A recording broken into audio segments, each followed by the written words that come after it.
Mara ya mwisho ilikuwa ni wakati binti Laila, rafiki kipenzi kabisa wa Maina, akipata jaribu kutoka kwa Nina aende kumsaliti rafiki yake kwa sababu ya pesa nyingi ambazo alimuonyesha mbele yake. Tulionyeshwa kuwa amekubali, lakini tunaombea pengine huko mbele atabadilisha maamuzi for the sake of friendship, lakini sijui itakuwa vipi. Sasa tuko katika episode ya 7 ya simulizi yetu nzuri kabisa na kwenda kwa jina la Maina. Nikusiungane nami mpaka tutakapofika mwisho kabisa wa sehemu hii ya 7 ya simulizi yetu nzuri kabisa ya Maina. Mwandishi wetu anaitwa Sam Dafur. Simulizi nzuri kabisa na andiko safi kabisa kutoka kwake unalipata hapa Simulizi Zetu Media. Hakikisha umeungana na familia hii kubwa hapa YouTube ili kwa kwanza kabisa kupata maendelezo ya simulizi, kupata simulizi mpya, lakini yote unayapata ikiwa tu umesubscribe channel yetu, lakini pia ukiwa umebonyeza alama ya kengele ili kupata notification mapema sana mwanzo zikiwa za moto kabisa. Simulizi unakuwa umekwisha kuzipata msikilizaji. Sisi tuko Audiomack, TikTok, Facebook pamoja na Instagram pale ambapo ukiandika Simulizi Zetu Media basi moja kwa moja unatupata. Lakini kama ambao unataka kuungana na familia iliyoko kwenye WhatsApp group pale, basi tuma ujumbe kwenye namba yetu ya simu ya 0757 5672 53. Mwambie bwana mimi nataka kuwepo katika group, na bila hiana basi utaletwa moja kwa moja utakutana na familia ya wapenda simulizi wenzako pale ndani. Msikilizaji, mimi naitwa Tutu bwana. Sasa bwana, tunaendelea. Tunaambiwa kwamba ilikuwa ni majira ya saa 4 usiku. Laila alikuwa ameandaa chakula tayari na kukiweka katika mkeka sebuleni. Akatenga maji vema tu na kwenda kumita mama yake ambaye alikuwa chumbani akiweka vitu sawa. Alikuwa akiishi na mama yake, na tunasema kwamba umaskini na ukosefu wa elimu ambayo ilikuwa bora kwa upande wake ulimfanya kuwa miongoni mwa watu ambao wanateseka sana. Hakuwa na namna, na alikuwa ni mtoto wa pekee wa mama yake ambaye alichukua jukumu la kumtunza, na haikujalisha kwamba alikuwa anaingiza shilingi ngapi kwa siku, lakini jukumu la kumtunza mama ilitakiwa libaki pale pale. Kwake alichokuwa naamini ni kwamba mama yake ndio amebeba baraka, na mara baada ya kumpoteza baba yake miaka 20 iliyopita, kipindi hicho alikuwa na umri wa makamo tu. Hivyo malezi yake alikuwa chini ya mama yake, na mama huyu alishindwa kumudu gharama za kumsomesha mtoto wake kidato cha 5 na 6 kutokana na umbali wa shule na sehemu ambayo yeye alikuwa akiishi. Basi aliamua tu kumpa elimu ya ususi, elimu ambayo sasa hivi ilikuwa inamuingizia pesa yeye pamoja na mama yake, na kidogo inawafanya wapate pesa ya kujikimu hapa na pale. Sasa baada ya kumuita mama yake, walielekea sebuleni na kupata chakula, na walikaa kwa kutazamana, huku Laila alichukua jagi kisha akamwekea mama yake maji, yani kumlaisha. Ambaye mpika chakula kizuri leo, sio pesa umpata wapi? Aliuliza mama. Mama jamani, kwa ndani atuli vizuri kweli? Nadra so, yani kama kumpata mwanachuo bikra vile. Hebu niambie, siku ilikuwaje? Maana umerudi ukajifanya na mambo yako ya kupika tu, ukajifanya uko busy. Mama Laila aliamua kubadilisha mada. Laila alifikiria kidogo kisha akashusha pumzi nzito. Akili yake ilirudisha matukio siku nzima, kisha akamwambia, nimepata dili mama, nimepata dili na sijijua kama itakuwa ni nzuri au mbaya, ila kabla ya kufanya, kama unaweza kuweka neno lako kama mzazi, naomba umshauri mzuri kwangu. Dili afu niweke neno. Haya, dili gani? Maina unamjua? Ndio, si rafiki yako yule mwenye moyo wa ukarimu na mzuri kama yeye mwenyewe. Basi usimsifie sana bwana, atajaa kichwa kwa alikokaa. Ila ndio huyo. Kafanyaje? Jana kapewa range. Sijui unajua range ni nini mama? Laila aliweka matani hivi. Najua bwana, orange bwana. Hayo mengine mimi hata sijui, usinichoshe bwana. Sijui ni gari, sijui gani mimi sijui. Hata kama ukisikia wasukuma ni washamba, ndio tusijue range kweli jamani. Mama Laila naye alirudisha utani kwa mtoto wake. Basi bwana, haya alikuwa ndo maisha yake kila siku, maisha ambayo alijaa ucheshi na utani. Ilikuwa ni maisha marahisi sana kwa kuwa walikubaliana na ukweli kwamba hawana kitu kikubwa ambacho ilikuwa kizingatia kwao, ilikuwa ni furaha na si vinginevyo. Furaha ilitengenezwa na kila mmoja pale ambapo alikuwa kukutana. Walicheka mithili ya marafiki na sio mzazi na mtoto. Laila alimpenda sana mama yake, hata mama pia alimpenda sana Laila kama sehemu ya damu yake na mtoto pekee. Baada ya kicheko na tabasamu la hapa na pale, Laila aliamua kumrudisha mama yake katika line. Akamwambia, mama, kuna mpango nataka nikushirikishe. Upi? Na wewe sasa useme, mbona unazunguka sana? Kuna mtu amenipa kazi ya kuhakikisha kwamba penzi la Maina na huyu mume wake linakufa, yani mimi niingilie mapenzi yao. Laila aliamua kujimaliza huko kumsimulia mama yake namna ambavyo aliambiwa na Nina, kisha kampa milioni 2 na kupanga mipango ya kuvunja penzi lile. Mama Laila alitingisha kichwa sana kwenda kulia kushoto, kisha akamtazama binti yake. Bora umenishirikisha. Maana ungefanya mwenyewe ukisisiri afu baada hapo ukikukuta ndo uniambie, ningekuchukia maisha. Kwa nini mama? Sidhani kama unatakiwa kushiriki kwenye mpango. Mama, kuna milioni 2 nimepewa. Na 5 mbele zinanisubiri. Endapo nikimaliza tu, afu pia kuna nyumba nimeahidiwa. Mwanangu, hivyo vyote vinatafutwa lakini sio furaha. Ukiona mwenzako ametengeneza furaha na anaishi kwa amani, upasi kumharibia, labda umuombee. Alizungumza Mama Laila kwa sauti ya upole hivi.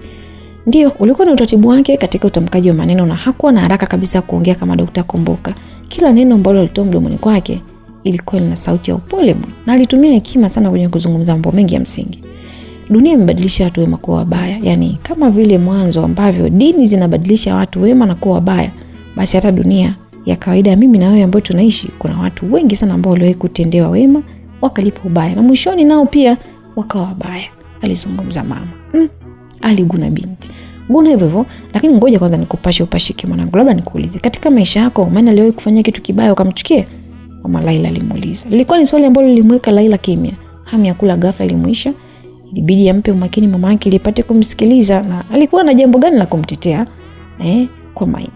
Naona upo kimya, ni wazi kwamba halipo, na kama hakuna hilo ni jambo ambalo ni baya kabisa, achana naye. Tena ikiwezekana rudisha wewe. Nirudishe hela tena? Ndio, mimi nimeshatumia. Nimeongeza vitu pale ofisini. Umefanya makosa makubwa sana mwanangu. Ila sawa. Acha nikwambie jambo. Mama Laila alikaa kimya, akaangalia maji ya kunywa, kisha akachukua akanywa. Akarudisha sehemu ya kombe kilikuwepo, akaendelea na mazungumzo. Umeshajiuliza maswali mangapi hadi sasa hivi kuhusu mtu ambaye amekuonyesha asali ndogo? Hakuna kitu ambacho nimejiuliza. Na kwa nini nijiulize wakati ameniwekea hela mezani? Bado hujakuwa mwanangu. Nilijua kuwa na maziwa hapo kifuani una akili, kumbe huna. Lord Lofa. Laila aliweka utani huko kiunganisha neno la mwisho la mama yake na kibonzo ambacho kiliwahi kutamba kuanzia miaka ya 1970 hadi 2000. Basi kila mtu katika ulimwengu anapaswa kujiuliza kwa nini na vipi kama. Unatakiwa kuweka hayo maneno katika maisha yako hata kabla hujachukua maamuzi, na ndio maana Mungu alitupa ubongo kufikiria. Tena Waswahili wakaenda mbali zaidi wakasema fikiri kabla ya kutenda ama kuzungumza. Jiulize kwa nini umekuchagua wewe na sio mtu mwingine. Alafu jiulize pia vipi akifanya ama ukifanya wewe itakuwaje? Yeye atanufaika na nini na kwa nini amekupa hela nyingi hivyo kwa kazi rahisi kama hiyo? Hapa aliweka kituo. Laila alimtazama mama yake na ilikuwa limemshuka kweli. Alijuta hata kumshirikisha mpangole sababu aliamini kwamba mama yake angekuwa upande wake, lakini haikuwa hivyo. Jiulize vipi kama mtu huyo ambaye ulimsema anaitwa Nina sijui mtu gani akisema akupi hizo hela na tayari umeshafanya uhasama kwa rafiki yako. Atakuchukuliaje Maina?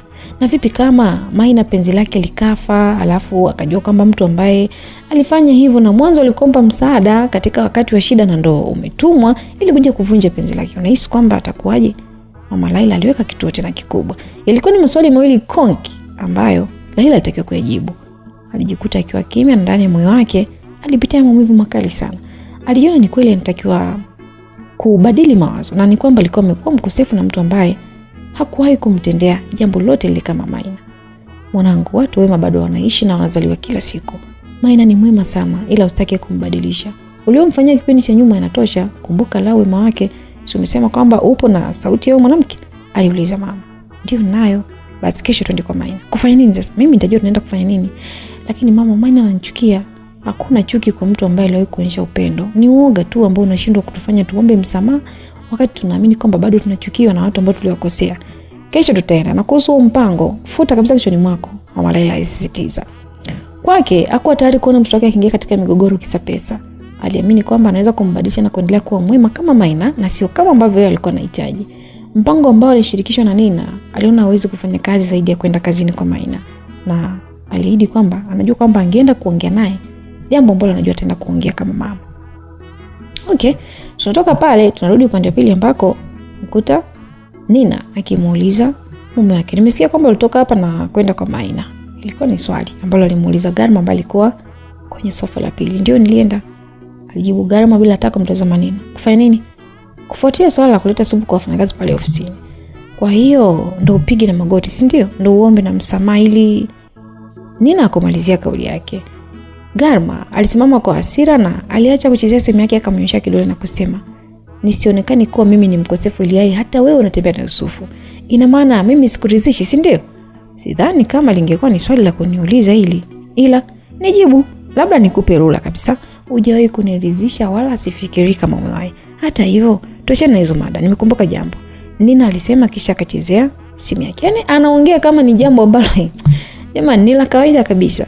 Mwanga wa simu ulipiga katika kichwa chake na kumpa rangi nyeupe hivi, kisha akaonyesha simu kwa mume wake ambaye ilikuwa aina ya gari ya Range ambayo ilitokea katika kioo cha simu yake. Range hapa naitaka. Range hapa ndo naitaka. Garma alibana pua kwa kiigiza sauti ya Nina kwa hasira sana. Ili ukampe Yusufu, si ndio? Ili ukampe Yusufu? No, ila nataka kuwa kama Maina. Yaani nataka niwe kama yeye, niendeshe gari, nivimbe na kila mmoja azungumze kuhusu zawadi ambayo umenipa. Ita sound good ujue. Mbona ni vizuri tu? Mimi nimechoka huu mkangafu wako bwana. Au unahisi kwamba mimi napenda kutembelea V8? Aliuliza Nina na kisha alisimama na kwenda kumshika kidevu Garma. Kitendo cha kushika kidevu Garma alipoa mno. Makali yote alimuisha, yani hakuwa tena mwenye hasira wala jazba. Naomba nione ile gari kwanza, aliuliza. Alinyosha mkono wake wakataka kupewa simu. Hilo hapo, angalia, nataka kama hilo. Okay, nitaagiza then nitakuja, ila achana na Yusufu bwana, aliongea. Yaani kawa mpole kama jinga hivi. Hivyo una akili kweli. Yaani nikiacha afu yaani ni muache alafu waje sasa. Nikuache wewe niende kwake, hapo ndo utakuwa umeongea. Nina alizidisha hasira na Garma ilibidi aishushe. Basi nisamee mke wangu. Yusufu hapo njiani anakuja. Kwa hiyo utaona katika chumba hicho kwa ameondoka mama yako alichokuwa analala, naomba unipishe, alisema Nina ambaye alitazama simu yake ambayo ilikuwa inaita. Jina la Yusufu lilijitokeza na kutaka kwenda kupokelea nje, wala badala yake alipokea pale pale na ili Garma asikie vizuri. Na kwa jeuri aliweka speaker. Uko wapi yani? Alisema Nina. Tayari nimefika. Okay, I'm coming. Fine, basi usichelewe. Usijali bwana, just very soon. Aliongea na kukata simu. Alimgeukia Garma kisha akamchezea kidevu kwa mara nyingine. Nenda katandike kitanda, nenda kumfuata Yusufu. Haya sawa mke wangu. Garma aliongea na kuelekea chumbani kwa ajili ya kutandika kitanda. Jamani, nacheka kama mazuri. Basi bwana Nina alitoka nje ambako alikutana na Yusufu akiwa katika taxi. Alimtazama kisha akamwekea tabasamu. Baby, ona mimi ninavyoteseka. Mimi ngoja ni taxi kweli, hebu mlipe basi. Yusufu alisema huku akimtazama Nina ambaye hata hakutaka kuuliza ni bei gani, alitoa 10,000 na kumkabidhi dereva. Dereva siku hii kwake ilikuwa ni furaha sana, maana alichukua hela hiyo kisha kaondoka zake. Hakutegemea kama angepewa kiasi kikubwa kile cha pesa, na ukizingatia kutoka pale pale Yusufu na Nina waliingia ndani huku wakipiga stories hapa na pale. Walipofika sebuleni walimkuta Garma akiwa anatoka chumbani kwao, na alipoona bila hata kuambia wakaribisha. Bwana Yusufu, karibu sana ise. Alisema kwa sauti ya upole. Yusufu alipigwa na butwaa, hakuelewa kwa nini Garma alikuwa mpole kiasi hiki. Tayari umeshakasa kitanda? Nina aliuliza. Ndio, kila kitu kiko tayari, nimeshatandika. Mimi ndo mnakwenda kulala au? Ndio, afu utaenda kulala kule ambako mama wako alikuwa analala, sawa? Sawa, hakuna shida, nitaenda tu. Yusufu, karibu sana, alisema Garma. Tangu kula chakula chenye limbwata, Garma alikuwa kama zuzu, akili zilikuwa zinamruka. Kila aliposhikwa kidevu basi alikuwa na kompole. Angeambiwa jambo lolote lile asiweze kukataa. Alimheshimu Nina kupita maelezo. Limbwata la maji ya maiti ambalo alikuwa amepewa lilifanya kazi haswa. Hakuwa hata anatambua kwamba mke wake ndio alikuwa anaenda kubanguliwa na Yusufu, tena katika kitanda chake. Zaidi alimkaribisha tu, tena akiwa na furaha kama kinachoendelea ni kizuri hivi. Baada ya kufika chumbani, Yusufu na Nina walianza mazungumzo, huku Yusufu akionekana mwenye wasiwasi sana. Hivi nimekaribishwa kwa namna hii, kuna amani kweli? Usalama huko kweli? Sio kwa mnataka kuniua? Isije kuwa natakiwa kuliwa kiboga hapa jamani, nijue mapema. Yusufu aliuliza. Basi binti akacheka sana, akamwambia bwana, haya ndio maisha yetu. Kila mmoja siku hizi amekuwa akimleta yule ambaye anajisikia. Mwenzangu alikuja na mwanamke mchana, mimi nimekuja na mwanaume usiku. Sasa kwa nini mnaishi hivyo? Maamuzi bwana wewe. Maamuzi hata hivyo naona kama tumeanza kuchokana. Nataka nifanye mpango, nimwache tu, ila ndio hivyo bado. Nina alisema huku akitumia uongo kuficha ule ukweli ambao upo. Basi Yusufu aliamini maneno yake ya Nina. Hata hivyo hakutaka kuhoji sana, zaidi ni kubadilisha mada ili waweze kuingia katika ngoe ya kwanza ya mtanange wa mechi ya kukata na shoka katika uwanja wa nyumbani wa Nina. Wakati tunachati ulisema kwamba utanipa gari, liko wapi? Tulie bwana, kuna mpango naweka sawa. Kuna mtu nimempa kazi, akishakamilisha tunakupa gari. Sina milikiwa na Garma lakini au acha maswali mengi. Nina alisema na Yusufu hakutaka tena kuendelea zaidi ya kuendelea kufanya kazi ambayo ilimleta pale ndani. Mikono ya mahaba iliendelea kusikika na Garma alikuwa sebuleni. Alikuwa akisikia na aliamua kusogea hadi mlangoni chumbani pale ili kuwa kama shabiki mzuri tu ambaye alienda kushabikia kama ni mambo mazuri hivi. Akawa anajiambia mwenyewe, piga mwanangu, piga bwana. Yaani ikiwezekana wewe mwaga ndani kabisa, piga bwana. Sauti yake ilikuwa ndogo, kwa hiyo kina Nina hakupata kusikia. Alifurahi kile ambacho kilikuwa kinaendelea, kana kwamba kijana wa hovyo ambaye alikuwa anatazama picha za ngono ambazo wazazi walikuwa wanaziita pilau. Ungeona wakibana miguu na kutamani kuingia katika filamu zile bila kujua kwamba wanahatarisha afya zao katika upande wa ubongo. Basi eti alikuwa akifurahia kutazama kile kinachoendelea. Tena sio kinachoendelea tu, kinachoendelea kwa mke wake. Basi bwana, asubuhi ilipambazuka, ilimkuta Garma akiwa amelala sebuleni. Miale ya jua ambayo ilipenya katika dirisha ambalo lilikuwa wazi ilimpiga sana, na hiyo ndo hali ambayo ilimfanya amke. Akajiamsha kisha akatazama kama yuko sawa. Kwa nini nimekuwa hapa? Ilikuwa swali la kwanza ambalo lilipita katika kichwa chake. Hakupata jibu hadi pale ambapo kumbukumbu ya ndani ya kichwa chake zilirudi kuwa kulikuwa na mechi katika kitanda chake. Mungu wangu, ina maana Yusufu amemfanya mke wangu? Haiwezekani.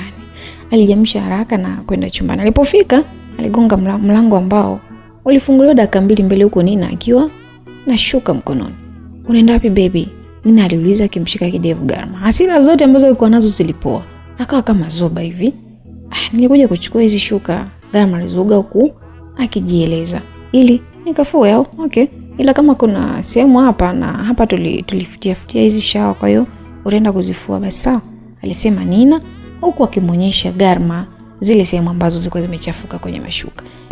Mikono ya Garma iligusa sehemu zile na kisha alishika vyema na kunusa. Pua yake ilipata harufu kisha ikathibitisha kwamba kweli zilikuwa ni zenyewe. Anaonekana anapiga mwingi aliuliza tena sana. Kila dakika alikuwa anarudi. Hajakuumiza lakini mke wangu. Usitaki kujua bwana, nenda kafua, alafu ukimaliza utampeleka kwa kile jande kwa kazini sawa? Haya sawa mke wangu, usijali, Garma alisema huko akiondoka pamoja na zile shuka kafua. Garma alielekea katika mashine, alifua na moja baada ya nyingine hadi alipomaliza. Aliweka katika beseni na kwenda nje kwa ajili ya kuzianika. Alipofika katika kamba, alianza kutoka nguo moja hadi nyingine, lakini ghafla mlango wa geti uligonga. Kwa bahati nzuri Nina alikuwa anatoka ndani akiwa na Yusufu huku akiwa ameshikana mikono. Naye alimtazama Garma kisha kauliza, ina maana bado hujamaliza tu? Anataka kuwahi kazini huyu, alisema Nina kwa sauti kidogo. Bado kidogo tu, afu nasikia getini kama kuna mtu anagonga sijui nani. Sasa unaweza kwenda kuangalia? Poa, endelea kufungua nikaangalia, alisema Nina. Alimwacha Yusufu akiwa amesimama mlangoni pale, alipiga hatua hadi getini. Alifungua macho yake alikutana na Jeff, fundi ambaye anasimamia ujenzi wa nyumba iliyoko Buzuruga. Kuna nini? Mbona asubuhi? aliuliza Nina. Ni kweli bosi yupo? Ndio yupo. Na shida naye? Ndio. Ipi? Nahisi kama napaswa kuzungumza na yeye zaidi, alisema Jeff. Nina alitengesha kichwa chake kisha akabana midomo. Ni kama alikipa nafasi kichwa chake kuwaza, kama si kufikiri, kisha akamwambia okay, hakuna shida, ila kile ambacho utakiona ndani achana nacho kikuhusu. Nadhani tumeelewana sawa? Nina aliongea na kwa zake ndani. Utafunga geti? alizungumza baada ya kuwa amepiga hatua kama 10 hivi. Sawa sawa, alitikia Jeff afu akarudi kufunga geti. Baada ya kumaliza alianza kupiga hatua kuelekea ndani moja kwa moja. Alipiga hatua 30 hivi, lakini alisita mara baada ya kuona Nina ameingia ndani kisha ametoka na nguo nyingine akaziweka mlangoni kisha akasema, Garma, ukimaliza basi kufua hizi nguo zangu za ndani hapa ni chafu, afu pia kuna gauni, zote hizi ufue. Kuhusu kumpeleka Yusufu, acha nitafanya hivyo mimi, sawa? Okay baby, hakuna shida, alijibu Garma. Akaendelea kuanika mashuka. Jeff alipigwa na butwa kama sio mshanga. Hakuamini kuona kile ambacho alikuwa anakiona kwa mwanamume mwenzake. Mwenzenu unalala chini, mke wangu kitandani. Nikilala kitandani basi kila mtu shuka lake. Jamani. Akaanza kujikuta mbona ndo anaokumbuka huo wimbo? Yaani kumbe jamani, nafua nguo sio napiga deki, kumbe haya mambo ni ya kweli. Alikuwa anaimba huo wimbo wa Bushoke ambao unafahamika kama Mmebwege. Hatua zake zilimfikisha sehemu ambayo Garma alikuwepo huko akiwaacha kina Nina akiondoka mahali pale. Kwa nini Jeff, mbona asubuhi sio kuniambia kwamba umeshwela ya malumalu mara hii? Garma alisema huko akiendelea kuanika nguo. Hapana, nipo tu na taarifa mbaya kuhusu mama. Taarifa mbaya gani tena? Juzi tu sijui jana pale si ndo nimemwacha pale. Ni kweli, lakini mama anauma sana. Mpeleka hospitali kwa mara nyingine na amelazwa. Msaada wako muhimu. Bwana, sasa hivi mimi nimechoka. Nendeni kwa Rasma. Yupo na akili zake timamu. Yule si mama yake yule, anaweza hata kuwajibika. Naye pia anapaswa kumsaidia. Sio kila siku mimi tu aise. Nimechoka jamani. Garma alizungumza akiwa anafoka. Alikuwa akimaanisha kile alichokuwa anakizungumza. Hakutaka kuendelea kutoa msaada kwa mama yake, na yote hiyo ilikuwa ni nguvu ya limbwata ambayo ilikuwa inatembea mwilini mwake. Garma, wewe ni mtoto wa kiume, una pesa, kumbuka. Mama anahitaji msaada wako. Bwana, usinipigie kelele. Kwanza hebu ondoka kwangu. Yaani asubuhi tunaletea habari za kijinga tu hapa. Nilijua kwamba labda unataka kuniambia sijui nyumba sio nifanyaje. Kumbe mama, habari za mama na mimi wapi na wapi bwana wewe? Hana hata umuhimu sasa hivi. Yaani akitaka leo kesho afi tu, mimi sina hata shida naye. Alizungumza Garma. Jamani. Haya, tunaacha pale. Tunarudi nyumbani kwa Hala. ambapo kulikuwa na mazungumzo baina ya Ala pamoja na familia yake mpya, yani Rasma, Maina, ambao pia walikuwa wamemea pale tangu alipomkabidhi gari. Kikubwa ambacho walikuwa kijadiliana ilikuwa ni juu ya mpango wa ndoa ili kujua idadi ya watu wangapi ambao watasafiri kuelekea Dubai kwa ajili ya ndoa yao. Mama Ala alikuwa chumbani na walikuwa sebuleni. Kwa hiyo kwa kuwa mama alikuwa ni mtu muhimu sana anatakiwa kuhusishwa katika lile, waliona na kila sababu ya kusubiri aje ili kikao kianze. Hatimaye mama alitoka chumbani na kufika mahali pale na akakaa karibu na Maina, akamwomba kichwa chake kiwe katika mapaja yake, yani kichwa cha Maina kiwe katika mapaja ya mama Ala. Jamani, binti alipendezwa huyu. Mama, unapenda kumdekeza huyu, Ala alimwambia. Ubaili mwisho Iringa bwana wewe. Mjini anatamba mandinga tu upo. Mtoto hiki sifa yake kuringa deka mama, alisema mama Ala huku akimgusagusa mabega Maina kama mama ambavyo huwa anafanya kipindi ambapo anakuwa anamlaza mtoto. Haya bwana, mimi sina neno, Ala alisema, na kisha alimtazama Rasma ambaye aliweka tabasamu. Kitendo cha mama Ala kumlaza Maina katika mapaja yake kilienda kuibua furaha kwa Maina. Alijikuta akitabasamu muda wote. Akili yake ilimwaza mama mkwe ambaye amempata, maana alikuwa na upendo wa hali ya juu sana. Alitamani nyakati zingerudi nyuma ili abadilishe maamuzi ya kuishi na Garma kisha aingie kwenye mahusiano moja kwa moja na huyu Ala, na alikuwa akionyesha upendo ambao hakuwahi kuonyeshwa hapo kabla. Mama, safari ya Dubai imewadia na zimebaki wiki 3 tu. Nategemea tutaondoka hapa kwenye tarehe 25 hadi tarehe 30 Disemba hivi, Ala alisema. Kwa hiyo umeshajua idadi ya watu ambao wataondoka kwenda huko? Aliuliza mama. Hapana, lakini sijajua kama Maina na watu wangapi kwa upande wake ili nijue, alisema Ala huko akimtazama Maina. Maina alitaka kuamka kutoka kwenye mapaja ya mama, lakini alizuiliwa na kuambiwa kwamba angeweza kuzungumza bila hata kuamka. Sasa mimi juu sina ndugu ambao wamenipa ushirikiano tangu nimpoteze baba na mama. Wote wamekuwa mbali na mimi katika nyakati zote ambazo nimepitia, ziwe nzuri au mbaya. Kwa sidhani kama nitakuwa na mtu, Maina alisema. Kwa huko upande wako kutakuwa na mtu? Nadhani jibu sahihi ni ndio, na kama inawezekana labda naweza kumchukua mmoja ambaye atakuwa tayari kwenda hija, ila sasa sijajua hija kwa mwezi ni mwezi wangapi, na kikubwa afike Maka. Si tutaenda mpaka Maka au mimi ndo sijui? Maina aliuliza. Basi wote waliangua kicheko, maana kila mmoja alikuwa na furaha, maana kilichozungumzwa kilikuwa ni kitu cha maana sana, lakini hapo kwenye Umaka na Dubai ndio palikuwa shughuli. Good, nimependa. Ndio maana nikakwambia katika wanawake basi huyu ana akili. Wengine wanaweza kupata makalio lakini akili ni zero tu. Wengine wanaweza kupewa sura ila na makalio lakini hakuna kitu. Yaani sifuri kila mahali. Baba, hapa umechagua, mama Ala alisema, kisha akainamisha kichwa chake na kumpiga busu Maina. Mwili wa Maina ulisimka sana. Kwa busu iliyopewa na mama mkwe. Alijisikia furaha sana na kuona anapendwa na kusifiwa kupitiliza. Uso wake haukauka tabasamu. Asante mama, alisema akijaribu kufuta machozi ambayo yalikuwa yanatoka. Okay, kwa bi harusi tumesikia, bado kwako wewe? Aliuliza Ala huku akimtazama Rasma. Bwana, mimi sina mambo mengi, kubwa nifike Dubai, nile zangu ubwabwa ngamia, nipige picha, nikomeshe mbuzi jijini hapa. Basi, Rasma ndo alisema. Basi hakuna shida. Nitampa majina tu ya watu ambao tutaondoka nao, nadhani ni 7 tunatosha. So kikao kinafungwa, tukutane siku nyingine. Sasa tunatoka pale tunakuja siku nyingine ambapo Kesi alikuwa anawaambia wenzake kama bwana leo mmechelewa kuja jamani, mkao mnafanyaje, au ndo kisa ndio inakaribia mnajifanya mko bize wenyewe? Alikuwa akiuliza kina Maina ambao walikuwa wameshuka kwenye gari. No bwana, tulikuwa na kikao kuhusu nani ambaye anatakiwa kwenda Dubai, Maina alijibu. Kwa hiyo mkaona mnipige mchekesho mwenyewe au sio? Hapana bwana, mimi siwezi kupiga mchekesho bwana, ujue. Yaani nani sasa atakayeniita matusi yote nikiwa kule kama wewe haupo? Lazima uwepo.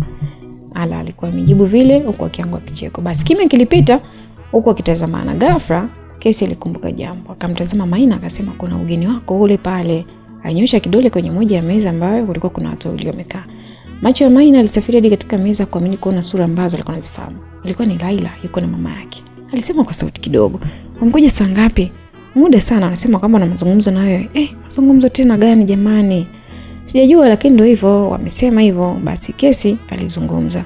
"Baby sorry, si unaniruhusu kwenda kuzungumza nao?" aliuliza Maina, na alimtazama Ala ambaye alikuwa hana yana alimruhusu. Maina kufahamu juu Laila kama ulikuwa ni wakazi gani. Licha ya kufikiria kwa muda, aliona na sababu ya kutokwenda karibu yao. Alipiga hatua hadi sehemu aliyopo, kisha alikaa katika kiti ambacho kilikuwa wazi. Akarudisha macho sehemu ambayo alikuwa ametoka, akaona wenzake wakitawanyika kila mmoja akielekea katika majukumu yake. "Laila, sasa siku sijui hata umekumbuka ni rafiki yangu leo," alizungumza Maina kwa tabasamu mno. Laila alibaki mdomo wazi. Hakutegemea kama Maina angempokea kwa furaha na amani namna hiyo kutokana na mambo ambayo aliwahi kumfanyia. Macho yake yalitengeneza machozi ambayo yalianza kutoka. "Kwa nini unalia sasa?" Maina aliuliza. nimekosea Maina, nimekosea rafiki yangu, nisamehe sana. Laila jamani, ndio udondoshe machozi jamani. Hata hivyo ulikuwa sawa tu, maana ningekuingiza katika matatizo na nilifanikiwa kumpata mtu akunipa msaada, hata usijali bwana, Maina alisema, na alikuwa akimshika rafiki yake. Basi mama Laila alikuwa ni miongoni mwa watu ambao walibahatika kushuhudia moyo wa adhabu wa Maina, msichana ambaye aliumbwa bila kisasi katika maisha yake.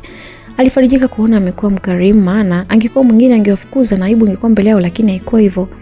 Binti yangu Maina, na imani kwamba kufanya kosa sio kosa, ila kurudia kosa. Ukiona mtu kafanya kosa afu hajajifunza, basi huyo mtu hatokaa afanikiwe katika maisha yake. Nimekuja hapa kukuambia kwamba Laila alikuwa ni mkosefu na alitaka kuendelea kufanya kosa lingine, lakini nimemzuia, na naomba usikize hichi ambacho tumekuja ukifanya, afu tutajua tufanyaje. Laila alisema, kisha alitoa simu na kuplay sauti ambayo ilikuwa ni maongezi kati ya Laila na Nina. Basi ilikuwa ni sauti ndefu kidogo kwenye mazungumzo ya siri ambayo Maina hakupata kujua kabla. Alisikiza mwanzo hadi mwisho, kisha kawa anamtazama Mama Laila. Ina maana penzi langu liko katika harakati za kuvunjwa? Aliuliza Maina. Ndio, na nilishapewa milioni 2, bahati mbaya nimetumia, ila sio shida, nitalipa. Kikubwa nimekushirikisha na kukuambia kule kile ambacho kimenileta hapa. Ukweli ni kwamba nilikuwa tayari kufanya kama ambavyo nilitumwa, lakini mama alinikosoa na kuniambia kwamba nahitaji kubadilika. Laila alisema huko akitoka na machozi kama mtoto mdogo. Mama, samahani, nakuja kwanza, alisema Maina, na nyanyuka kwenda kumuita Rasma pamoja na Kesi. Baada ya kuwaita nao katika ile eneo, aliomba wasiti ili wakae pale kisha wasikilize kwa mara nyingine bila kupinga. Mama alifanya hivyo, aliplay na mpaka mwisho, kisha Maina akasema, mmesikia sijui na sijui tuna uamuzi gani. Yaani huyu ni kumpiga tu. Watu kama unafikiri inabidi ufanywaje? Rasma alisema, hapana bwana, huyu mbwa ni kumsuta tu. Sikia, mpigie simu mwambie upo tayari kufanya hiyo kazi, na kabla hapo muonane kwanza ndani ya City Center hapo Igoma, alafu akija tutamfundisha adabu. Kesi alitoa wazo lingine. Kwa hiyo nimpigie sasa hivi, si ndio? Aliuliza Laila. Ndio, fanya hivyo, mwambie kwamba nimekubali kufanya hivyo, ila jioni naomba tukutane pale City Center, alafu mimi Rasma pamoja na Maina tutakuwa tumejificha wakati nyinyi mnaongea. Tutajitokeza hapo ndo utakiona cha mtema kuni, alisema Kesi akitolea ufafanuzi. Sasa lilikuwa ni wazo ambalo hakuna ambaye alipinga. Wote walikubaliana naye, lakini pia walikubaliana kwamba hala anatakiwa kuambiwa, lakini sio sehemu ya watu ambao watahusika katika kumsuta Nina. Hatimaye Laila alipiga simu na kuweka loudspeaker huko akimtazama Maina ambaye alikuwa na hamu ya kumsikia Nina atakachokisema. Halo, Laila pale alijitambulisha. Nimekupata, niambie miss. Safi, sasa kuhusu ule mpango naomba tuonane jioni City Center, nipo tayari kufanya, maana Maina ameniletea dharau hatari leo. Huyo manzi ujue ni mjinga sana, ndio maana mimi nataka kumfundisha adabu. Basi poa mwaya, nilikuwa nakupa tu taarifa, nadhani by saa 2 hivi au saa 1 tukutane, Laila alisema na kukata simu baada ya kuona amekamilisha mpango wake. Basi alimtazama Maina ambaye alikuwa na hasira, macho yake yalikuwa mekundu na mwili wake ulikuwa unatetemeka. Kwa hiyo mimi ni mpuzi.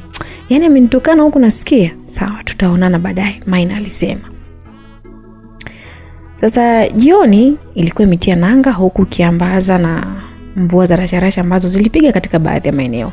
Licha ya kupiga kwa mvua hizi, lakini haikufanya Nina kujipanga kwa ajili ya safari kwenda kuonana na Laila, huku akiamini kwamba wanaenda kuongea kuhusu kuvunja penzi la Maina na Ala. Akiwa katika dressing table yake alijipodoa kwa ajili ya safari, akajiangalia vizuri kama mpendeza. Kope moja ambayo itaka kudondoka aliweka vizuri, kisha akaweka sawa wigi lake lenye rangi ya kahawia ambayo ilimfanya apendeze sana. Alichagua baadhi ya marashi ambayo yalikuwa na picha ya yule mwanamke na kisha akajipulizia. Harufu nzuri yenye kuvutia mithili ya harufu ya pilau kwa aliyeshinda njaa ilimfanya jioni amekuwa bonge la mwanamke. Kichwa kilimvimba na uso wake uliweka tabasamu. Kwa madoido alipiga hatua hadi kitandani, kisha alichukua simu yake, alichezea kidogo, kisha akatafuta namba ya Laila na alipoipata alipiga na kuweka sikioni. Sekunde 30 zilitosha kwa simu kuita, kisha akapokelewa na sauti ya Laila ambayo ilisikika nyuma yake ikiambatana na masauti mengine ya muziki. Uko wapi? Ndio najiandaa hapa kutoka nyumbani, sio wewe uko wapi? Mimi nishafika na kusubiri, fanya haraka basi. Unaona hii mvua? Usijali bwana, nitakuwa hapo dakika 15 au 30 hivi. Kwa hiyo kuwa karibu, nisijaanza kutafuta tena. Basi sawa, hamna shida, alisema Laila. Basi bwana, simu ilikatwa na aliondoka huko akichukua mkoba wake ambao ulifanana na gauni la pinki alilokuwa amevaa. Alifika sebuleni na kukutana na Garma ambaye alikuwa anachezea laptop yake. Ubizi ulikuwa katika macho yake, yakapiga mwanga mweupe.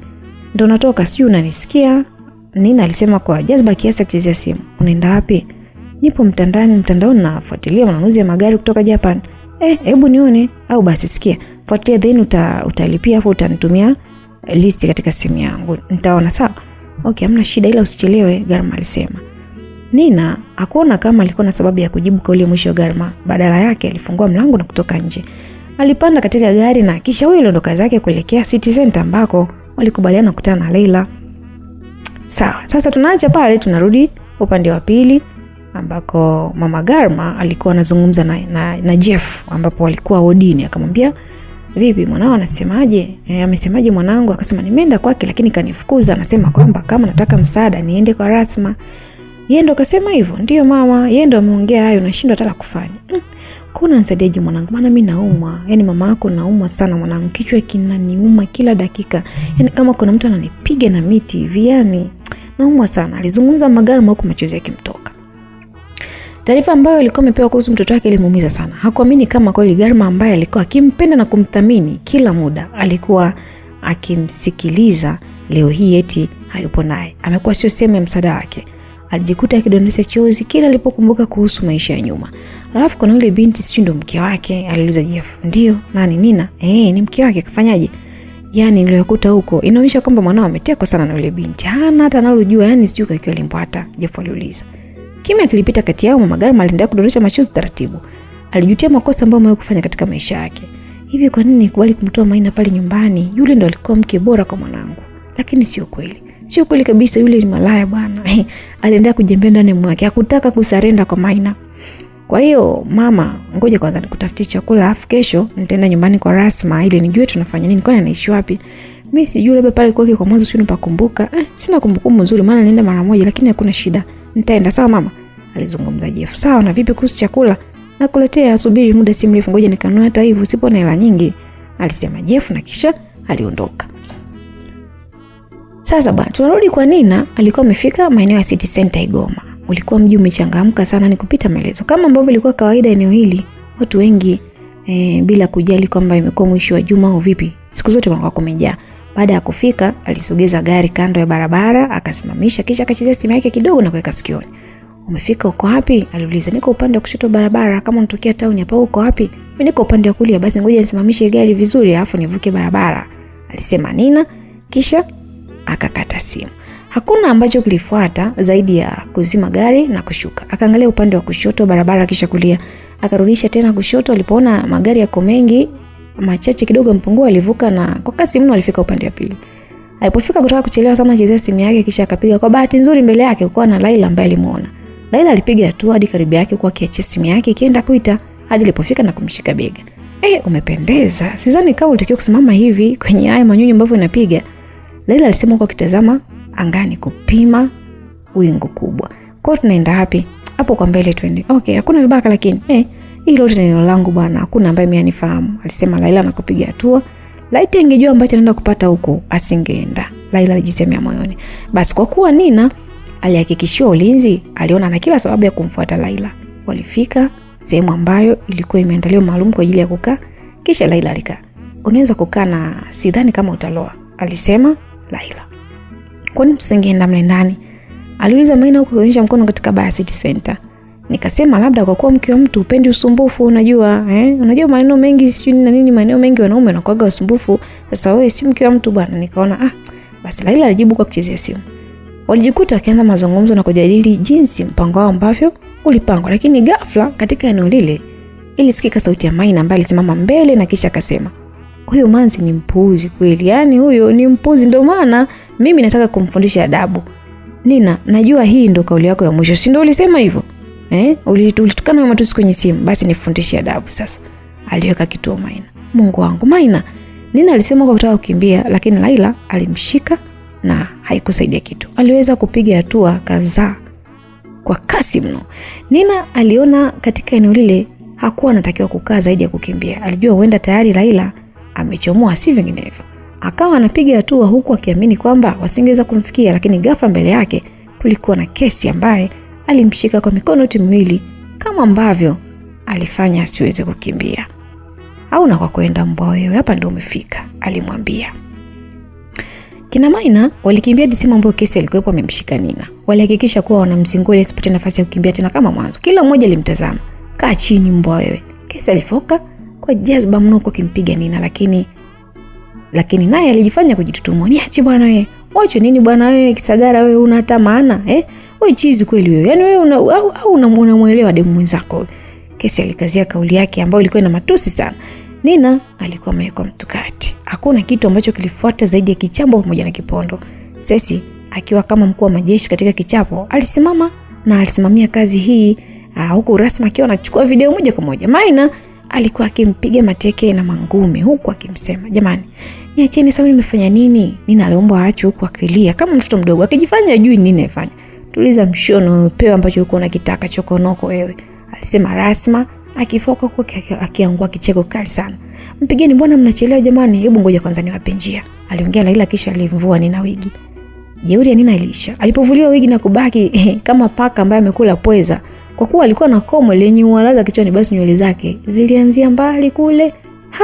Muone alivyombaya jamani, muone jamani. Kumbe ndio maana unavaa mawigi. Unajua nitaka kushangaa.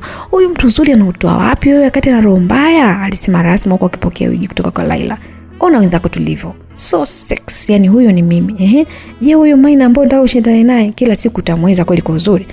Rasma alisema huko kiangua kicheko. Jamani mimi naona huyu mnamchekea. Hebu kwanza mniacheni kwanza ile gauni lake. Yani ili hata hayo matiti yake baki nje kwanza yaonekane. Alisema Kesi. Maina hakutaka kusubiri. Alizongea na kuchana gauni kwa juu. Kisha wakamtoa titi moja nje na kuanza kumcheka. Yamelala jalala, yamelala. Jamani shoga, yamelala hujazaa. Afu unaonekana wewe malaya wewe. Kesi aliangua kicheko baada ya kuona matiti ya Nina. Tena sio malaya, ni mama wa marehemu anaonekana. Wewe unaonekana muoa watoto wengi sana. Rasma aliuliza huku akimpiga sana Nina ambaye alikuwa akilia kama nini vile. Usilie mbwa wewe, alisema Maina na kisha alimpiga ngumi Nina. Laila ambaye alimfanikisha kumleta Maina katika eneo lile alianza kuhisi aibu. Alijikuta akiinama chini na kujiona mkosefu. Jamani mwacheni basi inatosha, alisema Laila. Wewe naye unamwonea huruma mtu anataka kuvunja kapo bora ya mwaka au kuna kingine? Rasma aliuliza, hebu bwana, mwache bwana, hebu nenda bwana kwenye gari bwana, usituchanganye, alisema Kesi kwa jazba. Hebu mpigeni kwanza, msimwache, hebu vuta kwanza, mvute, Rasma alisema. Basi Maina alipoona ameambiwa hivyo kupigwa, alichangamkia fursa na alimvua mchuchumi wake na kisha alimpiga Nina kichwani. Michirizi ya damu ilianza kumtoka katika maeneo mengi kichwani na ni wazi alikuwa amechana na kile kiatu. Na kufa jamani, lalamika Nina. Mbona bado? Yaani wewe ndio utaenda kuzimu muda si mrefu. Rasma alisema huko akiweka simu mfukoni kisha alirudi nyuma kama hatua 5 hivi na kukimbia kwenda alikotoka. Aliruka teke moja takatifu, yani teke hili lilimfikia mgongoni Nina. Alijikuta akidondoka kama mfuko wa takataka hivi. Ingawa kwa mizimia lakini nijifanya mizimia. Aliona ile ndio ilikuwa njia yake ya kupona na kupata aweni kutokupigwa na wale watu. Kwa sababu walionekana wana hasira kupitiliza. Jamani kajifanya kazimia. Hebu pitisheni kwanza kidole kwenye nani yake tuone kwanza kama ataamka. Kidole kazoea huyu, nadhani huyu kidole huyu labda tumweke mchanga yani. Yaani ili akijisafisha mwenyewe aanze kulia na maumivu. Au subirini ngoja kwanza. Pale niliona chuma. Maina aliongea na kuanza kupiga hatua. Nina baada ya kusikia kwamba anataka kumwekea mchanga na chuma. Sehemu zake akasema, "We, yani ni chanwe." Na yani wakati sijazimia na naweza kukimbia amna we. Jamani, naombeni mniache jamani, sitarudi, haki ya Mungu sitaka nirudi tena mimi. Alisema Nina huku kipiga magoti na kusalimu amri. Kwa nini ulifanya hivyo? Maina alimuuliza huku akimatana na kofi moja ambalo lilikuwa ni zito kweli. Nina aliona nyota mbele yake. Unamuuliza maswali huyu Maina? Wakumuuliza maswali huyu? Kesi alisema kisha akamsogelea Nina na kumuinua huku akiwa ameshika gauni lake ambalo lilikuwa limechanikwa kweli kweli. Akamshika kichwa chake na kumuuliza. Kwanza kabla kumuuliza akamwasha kofi lingine. Haikuwa ni kofi tu, yani ni kofi ambalo lilipigwa na lisikia kama nazi hivi inapasuliwa. Na sio nazi tu, ila ilikuwa ni kichwa. Yani mtu alipigwa kichwa kama mtu angepita kwenye ile eneo au ngwana Makonde anashuhudia ile tukio, basi angetaka kitendo kama banda. Yani mmoja amempiga mwenzake kichwa kwa nguvu sana. Nina aliumba hakuwa uwezo kusimama vizuri. Nguvu zilimuishia. Alitamani kujifanya kama amezimia, lakini alipokumbuka kuhusu kuwekewa chuma na michanga sehemu zake za siri, aliona mimi nakoma. Jamani naombeni mnisamehe, sitarudia tena. Kutokulia sio tatizo, ila unajua tatizo lako. Ndio unajua lipi? Swali la pili Rasma aliambatana na kofi ambalo lilitoka kwenye paji la Nina. Nikutaka kuvunja uhusiano wa Maina na Allah. Alafu unajisumbua sana. Wenzako walishapanda mbegu za upendo huko zikaota. Rasma alisema, "Kuna kosa lolote ambalo mimi nilikosea labda au nilifanya makosa kuacha walio na Garma?" Maina aliuliza huku akimkaba shingoni Nina ambaye alishindwa hata kuongea. Nina utamua mwache sasa jamani. Dogo wewe funzo basi, alisema Kesi huku akiambatanisha na tusi lake pendo ambalo analipenda. Basi bwana, kilikuwa ni kipondo jamani. Yaani kipondo kweli, yaani alipigwa kweli. Na binti aliona dunia imemwelemea. Alitamani alau apae lakini alikuwa hawezi. Akamwambia sasa leo nakuacha, siku nyingine ikitokea. Nimesemaje? Maina aliuliza huku akiwa amekunja ngumi kuja kumpiga. Akasema umesema siku nyingine. Siku nyingine ndipo ukithubutu kuingia kwenye anga zangu nitakumaliza. Haya, toka. Ni kama ilikuwa nafasi ya bahati ambayo alikuwa akisubiri kwa muda mrefu, nafasi ambayo alitamani yani aonyeshe jinsi gani yeye alikuwa ni mkimbiaji mzuri. Baada ya kuruhusiwa aliondoka mahali pale, alinyanyuka huku akiwa ameshikilia titi lake moja na kuanza kukimbia kasi mno.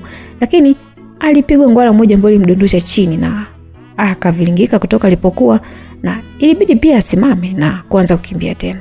Muone kwanza, yani yule akija kurudia yule mniue, alisema Kesi. Alisema huko akiangua kicheko kikubwa sana. Huyu ni chizi kweli, hawa ndo dawa yao. Yani atakuheshimu kuliko kawaida. Rasma alizungumza. Unajua watu wengine wajabu sana. Nimemwachia kila kitu lakini bado ananifuatilia. Kama sio kutaka kuonekana watu wabaya ni nini? Maina alizungumza huko akiangalia muunganisho wa vidole vyake na mikono ambavyo vilikuwa vinatoa damu. Umeumia baby? Aliuliza Kesi. Damu tu ndio inatoka. Si unajua nilipomfanya yule chizi. Safi sana. Yani leo umetoa unyonge. Mimi sipendi mwanamke yule, mjinga kabisa yule, alisema Rasma. Basi walizungumza kwa muda huku wakiondoka kuelekea katika sehemu ambayo walikuwa wamesimamisha gari. Kila mmoja uso wake ulikuwa na furaha. Stori zao zilihusiana na kile ambacho kilikuwa kimefanyika. Basi walifika katika gari na kumkuta Laila ambaye alikuwa akicheka mno kana kwamba hakuwa na akili nzuri. Laila, vipi? Mbona hivyo? Una nini? Maina aliuliza. Kapita hapa analia kama mbwa. Yaani na zile nywele zake jamani mbili hadi aibu. Nikaona, yani aibu nimeona mimi. Watu wanamuuliza nini? Nadhani basi anasimama hata anajibu basi. Yule mshenzi bwana. Ataenda kujikanda maji ya moto huko leo. Chizi kweli yule. Asisahau kabisa mjinga mmoja yule. Rasma alimalizia maneno ambayo Kesi anapenda sana kutumia kama matusi. Wewe nao umenikumbusha. Mbona umeanza kuwa na matusi? Kesi alizungumza na wakajikuta akicheka sana. Basi walipanda kwenye gari na wote kwa pamoja waliondoka katika eneo lile, huku wakipanga kwenda kumwacha Laila nyumbani kwao. Baada ya hapo wangempeleka Kesi kwake na mwisho Rasma na Maina wangerudi nyumbani kwao. Safari ilishia nyumbani kwa Garma ambapo alifika akiwa hoi bin taban. Alipiga honi akiwa getini. Dakika 5 mbele Garma alikuja kufungua mlango. Kuna nini? Mbona una wigi uliotoka nalo? Garma aliuliza lakini hakujibiwa. Zaidi ni kuingiza gari hadi ndani sehemu ya maegesho. Alikuwa akihisi kizunguzungu. Alijaribu kushuka lakini mwili ulikuwa mzito. Kwa ubishi alijilazimisha lakini bahati ilikuwa upande wake, alidondoka chini. Kuna nini? Garma aliuliza. Alikuwa akifunga geti, aliuliza baada ya kusikia kitu kimedondoka. Kwa haraka alikimbia hadi eneo la maegesho, alikutana na Nina ambaye alikuwa amedondoka. Damu zilikuwa zinamtoka mdomoni, puani, masikioni. Akamuuliza tena kuna nini? Nina, kuna nini? Aliendelea kumuuliza lakini bahati mbaya Nina alikuwa mpoteza fahamu. Hakuweza kusikia wala kuona ama kuhisi kama anatikiswa ama anaitwa na mtu. Mwili wake ulikuwa umetengana na roho kwa muda. Garma alibaki kuchanganyikiwa, hakuwa na kufanya zaidi ya kumpeleka mke hospitali. Alimpandisha katika siti za nyuma na kumlaza, kisha alienda mbele na kupanda gari. Aliwasha na kuondoka mahali pale, na ndani ya kichwa chake alikuwa akiwaza mambo mengi sana kuhusu mke wake. Alikuwa ni kama mtu ambaye amechanganyikiwa fulani hivi, maana Nina aliondoka pale nyumbani akiwa mzima wa afya, lakini amerudi na damu huku akionekana kama amepigwa au kupata ajali. Dakika 30 mbele alifanikiwa kumfikisha hospitali ambapo alihitaji PF3 kwa ajili ya kumtibia mgonjwa. Shika hii, achana na hicho kitu unachosema bwana, alisema Garma huko akimkabidhi daktari kiasi cha 100,000. Rushwa? Daktari aliuliza. Nchi ipo huru hii bwana. Hujasikia watu wakisisitiza kulamba asali bwana? Hebu lamba asali bwana. Ukiambiwa useme rushwa, hii nayo ni rushwa. Garma alifoka huko akiweka kejeli. Mkono daktari alipokea ile hela bila hata kupima au kupinga.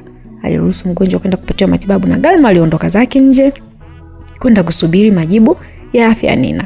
Alifika nje na kukaa katika benchi huku akiwa amechanganyikiwa. Ni nini ambacho kimemkuta mke wangu? Kama ni ajali bora, lakini mbona gari haijaribika? Hapana, haiwezekani. Hii haiwezi kuwa ajali. Yaani haiwezekani. Yaani au amepigwa na kina Yusuf. Kama ni hivyo, mbona huyu mbwa atanitambua? Aliendelea kujiuliza bila hata kupata majibu. Wakati maswali yakiranda katika kichwa chake, mbele yake alisimama Jeff ambaye alikuwa amebeba chakula kwa ajili ya kumpelekea Garma. Kutokana na msongo wa mawazo ambao Garma alikuwa nao, hakuweza kujua kama mbele yake alikuwa amesimama mtu. Garma, kuna nini? Au umekuja kumuona mama? Aliuliza Jeff huku akimtikisa Garma ambaye alirudi katika hali ya kawaida. Nani Jeff? Ndio, mbona vipi kwani? Mbona kama umechanganyikiwa? Mke wangu sijui kapata nini, anatoka na damu kila sehemu. Damu? Ndio, kwani unafanya nini hapa? Aliuliza Garma. Jeff alimtazama na akatazama katika hodi ambayo Garma alikuwepo, akarudisha macho kwa Garma kisha akasema, "Niko hapa kwa ajili ya mamako, nataka nimpelekee chakula." Achana hicho chakula bwana. Wewe unaweza kuendesha gari? Garma aliuliza kwa akitoa funguo. Ndio, kuna nini? Hebu shika hii funguo. Nenda nyumbani kwa mama Nina. Nenda kampe taarifa kwamba mtoto wake anaumwa, maana ninampigia simu lakini hapatikani. Mwambie kabisa kwamba kalazwa, alisema Garma. Basi kimya kilipita. Hata Jeff mwenyewe alipokea ile funguo, lakini alikuwa akiwaza ni akili gani ambazo Garma alikuwa nazo sasa hivi. Mama anahitaji chakula, nataka kumpelekea chakula, alirudia tena. Basi kauli hii ilikuwa ni kama kengele ya kwenda mstarini siku ya ukaguzi wa usafi, yani ile ya Alhamisi. Afu mwanafunzi anajua yeye ni mchafu, anatakiwa aende mstarini. Ilimchukiza sana Garma ambaye alisimama akamtazama Jeff ambaye alikuwa ameshika dishi la chakula, kisha akamwambia kwa sauti ambayo ina hasira sana, ina maana mke wangu na mama nani bora? Hebu nipe hicho chakula afu wewe nenda bwana wewe. Nenda kamuite mama yake na huyu. Aliongea na alitamani hata kumpiga Jeff. Relax bwana, acha basi nipeleke hata dakika 2 then narudi. Mke wangu akifa je? Hawezi bwana, hebu relax. Bwana acha mambo yako, hebu leta rudishi, Garma alisitiza. Kwa kuwa alikuwa ndo bosi wake ambaye hata hela ya ujenzi wa nyumba hakumalizia, aliona na kila sababu ya kumkubalia. Alimkabidhi chakula na kisha akachukua funguo kutoka kwa Jeff. Nenda kampe mama. Nenda kampe yupo wodi namba 8, alisema Jeff. Mama hataki kula chakula ile mke wangu anaumwa. Hebu nenda bwana haraka. Kwanza chakula chenyewe kinanuka, kisha chacha sijui, Garma alisema. Kisha aliangalia kulia na kushoto, aliona sehemu ambayo kulikuwa na dustbin, yani kifaa cha kuhifadhia uchafu. Alipiga hatua hadi pale, akaenda kutupa kile chakula. Kwa nini unatupa? Jeff aliamaki. Ondoka bwana Garma, mimi si nimekutuma. Sawa, kwani akifa si mamako, kwani mamangu? Utajua mwenyewe, Jeff alisema, kisha aliondoka katika eneo lile. Ni alikuwa amekasirika sana. Sasa bwana, baadaye daktari alisema kwamba inaonyesha kwamba amepigwa mno, hali ambayo imefanya damu yake kuganda. Hata hivyo watu ambao walikuwa wamempiga sio mmoja, ni zaidi ya wawili. Ilikuwa ni sauti ya daktari ambaye alikuwa akimpa ripoti Garma juu ya afya mgonjwa wake. Ilikuwa ni lisali moja mbele tangu Nina apelekwe hospitalini, hapo ndio ripoti hii ilikuwa ikitolewa. Na ripoti hii ilimchanganya Garma ambaye alimtazama daktari kisha kauliza, kwa hiyo alompiga ni kina nani? Hasa mimi hapo sijui, labda mwenyewe akiamka ndo atatuambia. Anaweza kuamka leo? Hapana. Kwa jinsi ambavyo ameumia labda kesho. Hata hivyo tunaendelea na taratibu za matibabu, hata usijali, atakuwa sawa tu, na mimi mpaka kesho kutwa atakuwa vizuri, daktari alijibu. Wakati anaendelea kuzungumza, mama Nina alifungua mlango kwa jazba, lakini daktari alimwomba baki nje. Fuata utaratibu mama, sio unaingia tu kama chooni, hata chooni anapiga hodi, hebu samani, hebu naomba toke nje kwanza, alisema. Okay sawa, lakini nataka kujua mwanangu anaumwa nini? Mama Nina aliuliza. Mama rudi nyuma bwana, nitakwambia usijali, alisema Garma. Basi mama Nina ilibidi amsikize Garma, aliondoka nje, lakini hasira zilikuwa katika paji lake la uso kupita maelezo. Baada ya kuondoka, mazungumzo baina ya daktari na Garma aliendelea. Nenda kwanza kaongea na mama kisha nitakuita, alisema. Okay, hakuna shida. Alipofika nje ambako alimkuta mama Nina, alimkuta akiwa amefura sana. Kwa nini kinaendelea kwa mwanangu? Daktari amesema amepigwa. Najua wapi nitawapata watu. Yaani wewe kaa hapa nakuja. Mama Nina alifoka kisha aliondoka katika eneo lile huku akiwa na hasira. Safari yake ilikuwa katika nyumba ya Allah kwa kuwa aliwahi kuonyeshwa kabla ya mwanae. Tunarudi nyumbani kwa Allah. Ilikuwa ni jioni ambako sasa ilikuwa ni jikoni nyumbani kwa Allah, kuna mazungumzo ambayo yalikuwa yanaendelea baina ya mama yake na Allah pamoja na Maina ambao alikuwa akipika chakula kwa ajili ya usiku. Mama Allah alikuwa akipika mchuzi pamoja na mboga za majani, huku Maina alikuwa akipika wali. Ala na Rasma walikuwa sebuleni wakitazama taarifa habari ya saa 2 katika kituo cha taifa. Ingawa Rasma alitamani kwenda kupika, lakini Ala alimzuia ili pale sebuleni asiwe peke yake, alihitaji ushirikiano na Rasma. Wakiwa wanaendelea na mapishi, walijikuta wakiendelea na stories za hapa na pale, na hata kama ambavyo inakuwa kwa watu wanaopendana muda mwingi, hawakupenda kunuka midomo, kwa hiyo waliongea sana. Leo umechelewa kurudi? Aliuliza mama Ala. Kulikuwa na mpuzi mmoja hivi mama. Nilikuwa namfundisha adabu, alisema Maina huko akimtazama mama Ala. Mpuzi tena? Ndio, mpuzi mmoja hivi alileta za kuleta, basi kala ngumi. Si unaona nimeumia mkononi? Maina alipiga hatua kumuonyesha sehemu ambayo ameumia. Mama Ala alimtazama ndani, na ndani ya kichwa yake alitamani kufahamu huyu mpuzi ambaye alifanya upuzi akala kipondo. Akasema kwani alifanyaje? Yaani kazi ngumu mno. Yaani akiona watu tumekuwa wapole basi anadhani kwamba shari hatuwezi. Maina alisema huko akaendelea kusimulia. Na wanasemaga muogope mtu mpole hata kama ukimwona mwembamba, maana anakuaga na nguvu sio poa. Mama Ala aliunga mkono hoja. Maina aliona anapaswa kumweka wazi mamko wake ili apate kufahamu kweli. Akamsimulia kila kitu. Mama, nimekosea hapo. Thubutu, hujakosea. Yaani hapo ningekuwa mimi, hata sikio ningekata ili awe na akili timamu. Mama bwana, basi wakacheka. Kweli nakwambia, unajua unapompata mtu anataka kuchezea furaha yako, basi mbumunde haswa. Yaani mpe kipondo hadi maji yaite mama. Furaha inatafuta kwa shida sana. Basi ndio hivyo, hapa nasubiri kesho, najua nitatafuta tu na watu wa kwao. Thubutu yake, narudia tena thubutu yake. Yaani tena asitokee mtu kusema kwamba sio nataka kuvaa mko wangu. Yaani mimi atachezea ngumi zangu. Nitamponda mbona hata amini. Mtami unanifahamu vizuri sana. Mimi ni mkorofi sana. Sema nimejituliza. Yaani siku hizi nimejituliza. Sio kama sina akili. Ila kwa kuwa tu nimekuwa ndo nimebadilika. Basi alifungua kilemba chake kichwani, akafunga kiunoni, afa akaenda discipline ambako kulikuwa na fagio. Akashika kama askari ambavyo anashika bunduki, afa akasema, "Yaani mtu akileta za kuleta anashika mjegeji kama huu. Ilemela au wapi? Yaani za kichwa, posta, za kichwa, Butimba, kichwa, kilima hewa. Yaani nitampiga kila mtu." Basi alisema na Maina alijikuta akicheka sana. Yaani alicheka akaona, mama mkwe nimempata. Alijiona kama mpata dunia hivi. Yaani aliona kuwa sehemu ambayo mawazo yake mtu mwingine hayapingi ni kitu ambacho alikishanga. Basi akamwambia, "Basi mama, mimi nakutegemea na unajua kama nampenda sana Ala. Sasa nimpulize katika maisha yangu. Kila muda huwa nawaza kuhusu yeye. Alafu nikisikia kuna mpuuzi sio nataka kuingilia. Mama mimi bwana sio itakuwaje. Mimi nakuunga mkono. Yaani unajua mimi nakuunga mkono ujue." Alisema Mala na akaweka kituo. Basi akapiga hatua jikoni na ambako mboga ilikuwa inatokota, akaangalia kama imeiva, aligundua kuwa tayari imeiva. Aliipoa na kurudi kwa Maina. Akasema, "Sasa nataka nikwambie hivi." Maina akasema, katika hii dunia, hasa dunia ya mapenzi, ni kwamba migogoro katika mahusiano inaletwa na watu wa nje, hasa wale ambao wanakuwa na wivu. Yaani usitegemee mtu kama kesi eti sio anaweza kufanya komea katika maisha yako, ila wajinga kama huyo mbuzi ambaye umemtaja hapo na umempa kipondo, huyo anaweza kufanya kuwa na maumivu. Sasa kila siku mimi namwambia Ala kwamba hamwezi kuelewa kama hamtaki kusikilizana, nyinyi hamwezi kuelewana. Na kama mwezi kusikilizana kuna mkudhalauliana. Kwa hiyo mimi nimeshamfundisha kuheshimu mwanamke. Ndio maana nakuheshimu na kupenda sana. Lakini pia isitoshe namsisitiza sana kila siku nikiongea naye. Penye mapenzi ya kweli pana maelewano. Na pasipo na maelewano basi pana chuki. Kwa hiyo asikae kuruhusu watu wa nje wakaja kuiteka akili yake na kuhisi kwamba mwanamke ambaye uko naye ndani hana mapenzi ya kweli. Mapenzi ya kweli yanajengwa na wewe, lakini pia kwa kukupenda na imani kwamba hata wewe utampenda pia. Nadhani ningekuepo hapa basi angethibitisha maneno yangu. Na pia isitoshe mimi huwa namwambia hivi, huwezi kusimamia nguzo ya mapenzi imara kama ukiwa ni muongo, na huwezi kuwa muongo na mkaidi alafu ukafurahia mapenzi, hilo sahau. Ndio maana unaona Ala anajaribu kuambia kila kitu ambacho kinaendelea katika maisha yake. Mimi nimefurahi sana wewe ambapo umeniambia kwamba umembutua, maana angekuwa mwingine angenificha. Hata hivyo Ala huwa namwambia kwamba akishindwa kujua thamani na kumjua mke wake, yani kukujali, yani anatakiwa tambue kwamba hana mapenzi ya dhati. Na kama hana mapenzi ya dhati kwa yule ambaye unamdanganya unampenda, basi si kweli ipo siku utatendwa na yule ambaye unamwamini kuwa unampenda. Kwa maana hatima mbili huwa zilishamshinda fisi. Mama Ala aliweka kituo na baada ya kumwona Rasma ameingia jikoni, basi macho ya Rasma yalitazama watu wawili kisha akakatabasamu. Akapiga hatua katika jungu la nyama, akachukua moja na kuonja, akasema, "Naonja, nyinyi mnaongea tu wenyewe." Yani baby, acha tu baby. Kwani baby wangu yuko wapi? Aliuliza Maina. Kaenda nje, ameitwa na mlinzi. Okay. Basi bwana, sasa getini kwa kuna maongezi baina ya Ala pamoja na mama Mina ambaye alifika mahali pale na bajaji. Alikuwa na hasira mno. Lengo ilikuwa ni kumtafuta Maina ambaye alihisi kwamba amesababisha mwanae hadi amelazwa. "Maina yuko wapi?" aliuliza kwa jazba huko akiema. "Nani kwanza jitambulishe, sio unasema tu Maina. Unamtaka mke wa mtu wa nini wewe?" Mama Nina alipata na hasira kutokana na jibu la Ala. Alimvuta mkono wake nje na kisha alipopata upenyo aliingia ndani huko akiema kwa hasira. "Wewe, Ala alitamaki lakini nilikwisha chelewa. Tayari mama Nina alikuwa ameshakaribia mlango wa kuingilia ndani.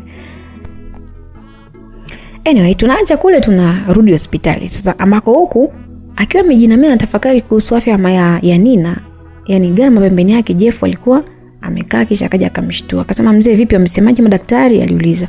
"Demu kapigwa." Yani sio amempiga nani, akia Mungu, alisema Garma huku akionekana kuwa na hasira mno. Mkono wake wa kulia ulikuwa umekunjwa ngumi huku akiwa anapiga katika eneo la paja lake, akiwa na hasira sana. Kwani ilikuwaje? Yani sijui. Demu karudi home yuko hoi hai, akaanguka tu. Ikabidi nimbebe nije naye hapa, ila ndio hivyo, mengine sifahamu. Na mama yuko wapi? Sio atakaenda wapi? Si nilimwacha hapa afu mimi nikaenda kwa mgonjwa wangu. Babu acha kuuliza maswali ya kiwaki. Basi mimi nimesema sijui bwana, kausha. Basi Jefu hakuwa na jinsi, aliamua kukaa kimya huko akimtazama Garma ambaye alionyesha kuchanganyikiwa mno. Alitumia gharama nyingi sana katika kuandaa shamba hadi anavuna. Alafu mazao iwe sio rafiki, ndio ambavyo inakuaga. Basi kwa hiyo sio moja wala mbili ambayo ilikuwa inamuingia akilini mwake. Sema tuachane nayo. Vipi kuhusu afya ya mama? Unajua kama mama yako atashindwa kupata matibabu basi ni kwa sababu mimi pia sina hela, inabidi utoe hela. Jeff alibadilisha mada. acha ujinga basi. Mimi nimekuambiaje kuhusu habari za mama? Yaani unaacha kujadili mambo ya msingi, unangangana mama. Kwani mimi nilimwambia nizae jamani?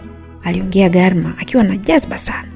Ilikuwa ni jibu ambalo Jeff lilimwamrisha kwamba alikuwa akizungumza naye pale kwa Garma ambaye anamfahamu. Garma ambaye alikuwa akimchukulia mama yake kama dhahabu ambavyo alikuwa akimpenda na kumthamini kila dakika, sio huyo. Ilikuwa kama unataka kukosana naye basi jaribu kumsema vibaya mama yake. Jaribu hata kuweka tusi dhidi ya mama yake. Yaani huo mdomo wako unaweza kukosema meno mawili matatu ya mbele hivi.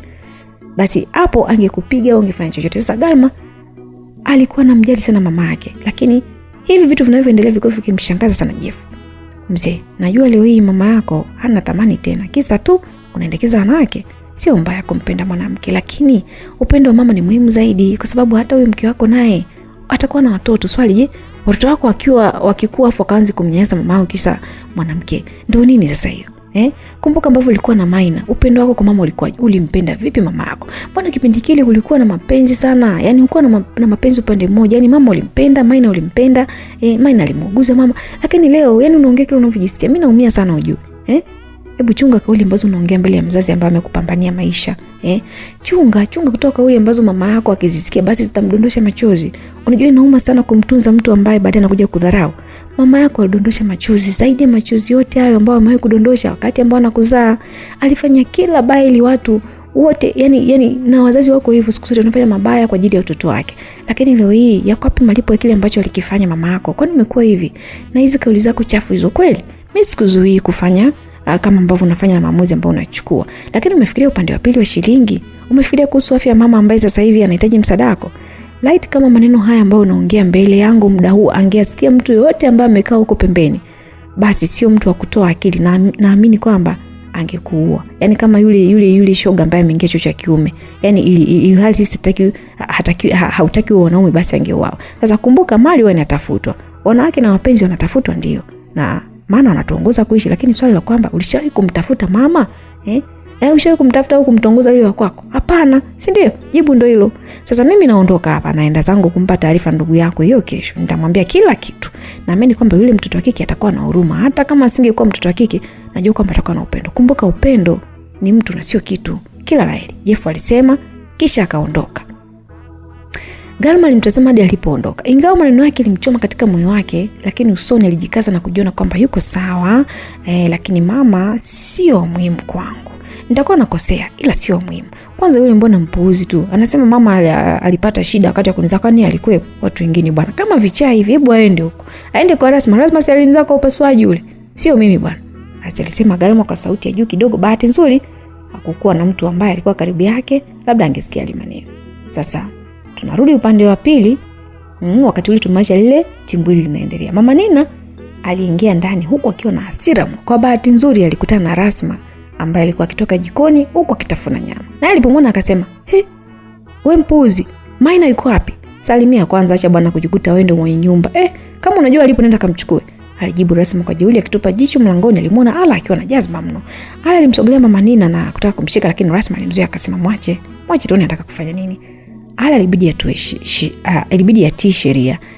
Naona mwanao baada ya kula kipondo cha mbokoko ndo amekuja mama yake sijui wewe unaweza wewe mtiti. Lakini Rasma alizungumza kwa dharau na ikabidi sasa acheke. Unasemaje mbwa? Mama Nina alifoka huku akianza kupiga hatua.